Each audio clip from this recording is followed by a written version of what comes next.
Hustling Records. Blind Rhyme Productions. West Coast Productions.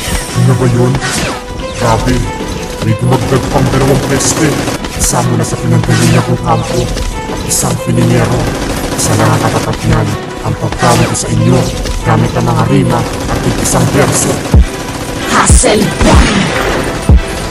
Hustle Rhyme.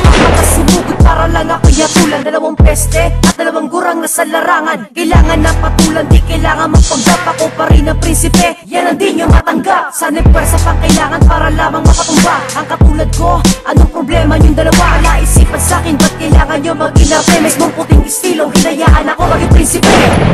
Akalain nyo yun? Mga hari ng Makati walang problema. Eh kayo, ako lang kinakayan-kayanan nyo. Ibang rapper sa Makati, panis na yo.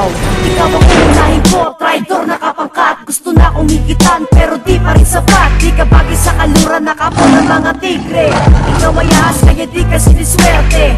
Ako ay lampasan, huwag ka maghangad. Mismo 50 pesos ko, puta hindi mo pabayad. Manyakis ka kaya alaga ko ay kainiwan. 1 week pa lang kayo, naghahamon na ng galawan. Nasa kayan sa nakita, kaso lang para may kulang. Sapat ka na sa taon, nasa wastong gulang. Ilalabas ko na ang di dapat alamin. Kasi anyos ka na, bakit grade 6 ka pa rin? Yung lalaki na ginagawa mo palaging alalay na pag-iwanan ka na na recording ni buhay-buhay. Ganyan talaga kapag merong respeto, ang taong marespeto ay kakaiba ang talento. At ikaw ang sunod, bakang di ko kilala. Sino ka, anong problema, ba't nakikisali ka? Ikaw ay yung assuming na may maraming barkada. Binanggit ko daw ang grupo niya nung ako ay kumanta. Mahiya ka naman, bakit sino ka ba? Kilala ba kita para batiin kita? Hindi kita kalaban kaya huwag ka na sumama. Pero kung gusto talaga'y pagbibigyan kita, Huwag mo lang subukan pa. sa lubin mo talaga ang tira nyo na walang kwenta. Paano ba naman? Mismong tropa nyo ang nagchika na ako ang topic nyo sa iyong kanta. Tapos sasabihin mo sumasalaw ako ng tira. Sasabihin mo di patok ang barat ko sa tao. Ikaw sino ka ba? Mukhang tindero sa Quiapo. Huwag ka magyabang, mas kilala ako sa'yo. Walang bilang, si Ren lang ang nagdadala sa inyo. Yan ang totoo. Tama ang balita mo, meron akong studio. Hindi ito kurap, sino sa atin na mas bobo. Kahit wala, dapat kakaibahin ang agenda. Sa kalulugar ko laban na nayakapela. Sa Makati kami ang batang nagdala. Tangan ng karangalan, papuntang Itbulaga. Sa aming talento, hanggang finals kinumbida. Eh, ko sa gwardiya pa lang di na nakapasa.